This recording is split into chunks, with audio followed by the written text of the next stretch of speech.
First, me. I'm only talking about my experience. Me. I ain't talking about nobody else's experience, but my experience growing up in Flint, Michigan, where I came up, and I literally graduated in class of 86. The whole auto industry was dying. The crack epidemic was at an all-time high. Flint, Michigan led the nation per capita in murder for almost 12, 13 years straight. I had friends dead in jail.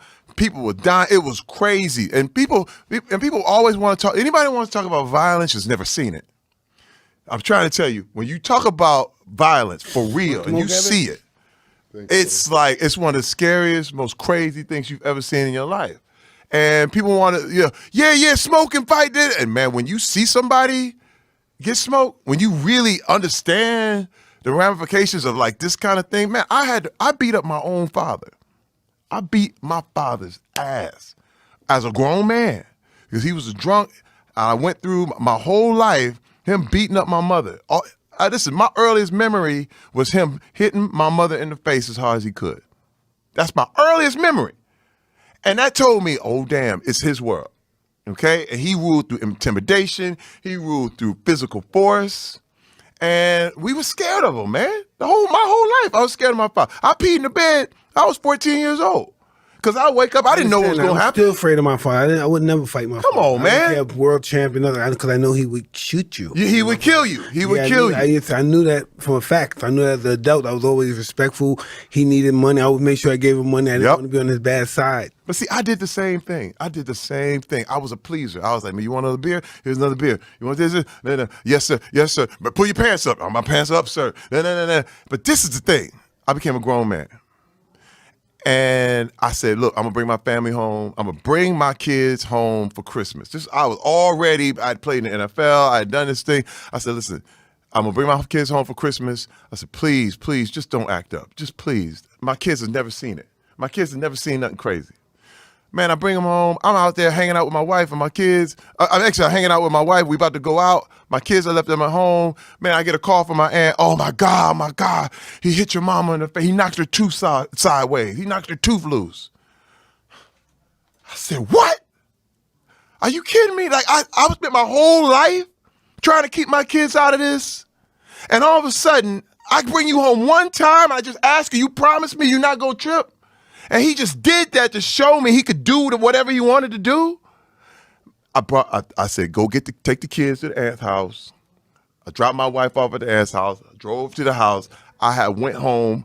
He was still there. I said, man, it's me and you. And I beat his ass for hours. Now, Mike, let me tell you something. What blew me away, though, I thought I would feel some satisfaction from that.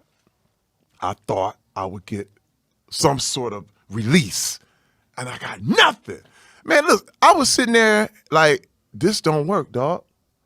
This don't work. I got revenge. Wait, I got all the revenge I wanted. He was laying there talking about, don't hit me, please. Because he's an old man now.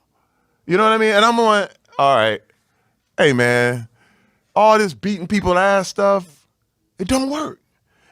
I mean, when you look at the results of what happened, I was like, I was left emptier. I was just like him.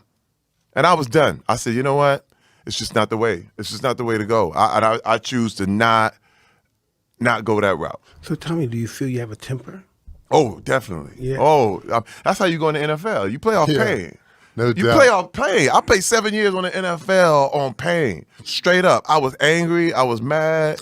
And that's how allow you to put your head into anything. Me too. I did that with boxing. Then, but was tricky. Then I finished boxing. That doesn't work in the real world. It doesn't. No, that stuff doesn't work in the real world. Being tough doesn't work in the real world. You gotta be smart. Homie. It's like the military. Oh, it's like the military. You know, imagine when you're in a war zone. Yeah. You know, Mike, I know vicariously your experience. You know what I mean? I didn't live it, but I know the people I understand you because I feel your pain. I feel a lot of what you came up in. And I understand how you became the best boxer who ever lived. I definitely understand it. But that shit don't work in the real world. No, not a little bit. Man, wait, first of all, I had so many things, man. I would yell. And this, I never hit my wife, never did anything like that. But man, I yell the hell out of her. Like I would create such a scene that was like, man, this dude. And now look, my wife has seen me throw people over her head. But then she was the one who told me, Terry, listen, we gonna lose everything. We gonna lose everything. I had a hairpin trigger. What you say, nigga? What you say? You know what I mean? That's all it took. And all of a sudden, I was snapping. And dude. Listen, can I tell you something to you? I'm glad Talk you to didn't me. reach that level yet. See, I was that guy tripping, hitting people because they fucking with me too much for autographs. I fucking knock them out. Or something, I break their fucking jaw. Next thing, but know what? I started signing those checks, and that what broke my spirit. Oh, these are getting $4 million. I don't even know these guys. $8 million. I don't know these. Who are these guys? Just because I was stupid, I was, I hit these guys, man. I had Pepsi-Cola commercials and all that stuff, man. Right. Now I became one of those crazy guys that scared of me and stuff. Right. So you can't do that. You gotta be cool with that. You gotta control your temper because they'll freak out. Those people in Hollywood that's down with you, they'll freak out. Mike,